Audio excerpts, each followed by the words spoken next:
My name is Chris Latimer. I'm the CEO of the Oregon Consortium and Oregon Workforce Alliance. We're doing so many things that are so meaningful to me. We are working with youth who need our assistance. We're providing resources for displaced workers in our communities who have worked hard all of their lives and find themselves out of employment. And then we're also focused in on rural communities. In this day and age, so much effort goes into talking about the urban centers, the metro areas, that sort of thing, and it happens all across the nation. But we're totally focused on helping our rural communities be sustainable and to be vibrant places, because I believe that people should have a choice of where they want to live. We're lucky here in Oregon to have leadership in Salem at our state capitol who are innovators and collaborators themselves. And an example of that is our Commissioner for Community Colleges and Workforce Development, Dr. Cam Preuss. About 6 months ago, I got a call from my good friend Chris Latimer, and she said, "Don't you suppose it's time that we actually sat down with the colleges that serve rural Oregon and the workforce partners that serve rural Oregon, and we sit down and talk about all those things that we know we have in common and start leveraging both our personnel resources and our actual dollar resources, and figure out if we can't design a compact that would have us working in concert." What came out of that is what is now being known as the New Oregon Trails.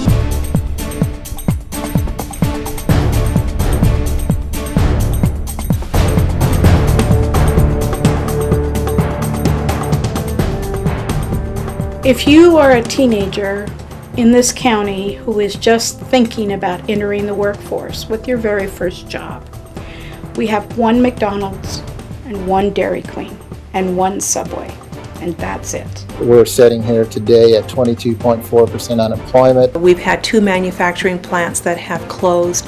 Cattle prices are down, hay prices are ridiculously low. They can't make those laws that in effect put us out of business. We have a major mill employer that has closed.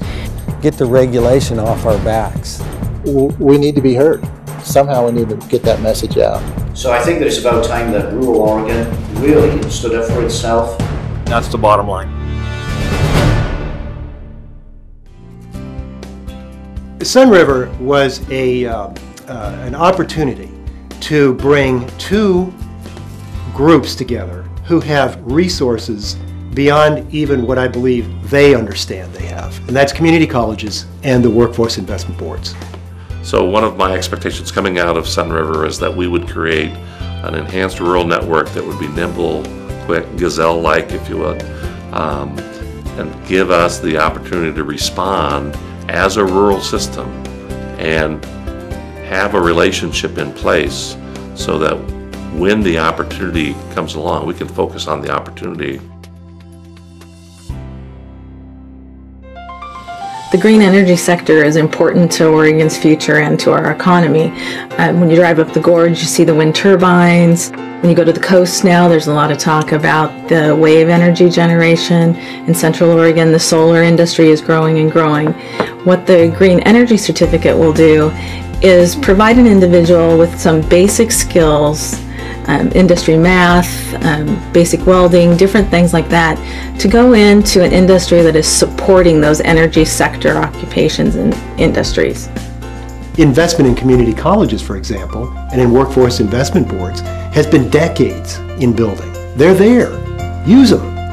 Education is the key. So they need to get a good, solid base in their education today. They need to get that foundation of their education so that they can move from one occupation to another. Welcome to Base Camp! So, hi, my name is Greg Mulder. I'm from Lynn-Benton Community College, and I'm out here in the middle of Newberry Caldera on the edge of Paulina Lake. A group of my students and a group of other students from every corner of the state of Oregon, thanks to a help assistance from the Oregon Workforce Alliance, are out here trying to investigate some unexplored territory on the bottom of Paulina Lake. It's important for the young people to have this experience and different kinds of applied experiences like this, because they are our workforce of the future.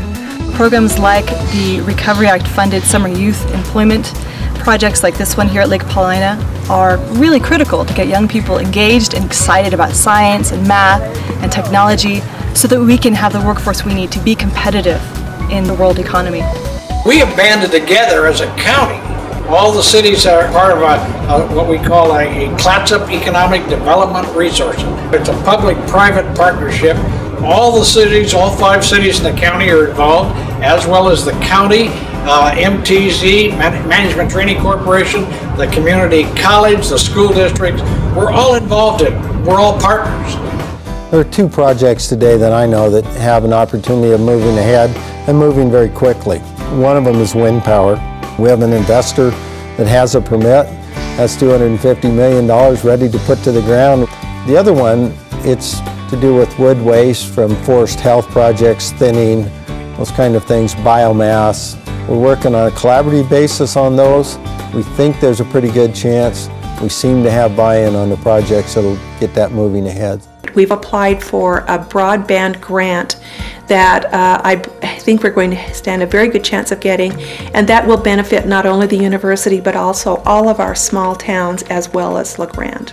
We have a really strong art community, so we do have homegrown art, and many times our artists are featured in neighboring communities as outstanding artists. We're very excited about the opening of the 4th Street Clinic.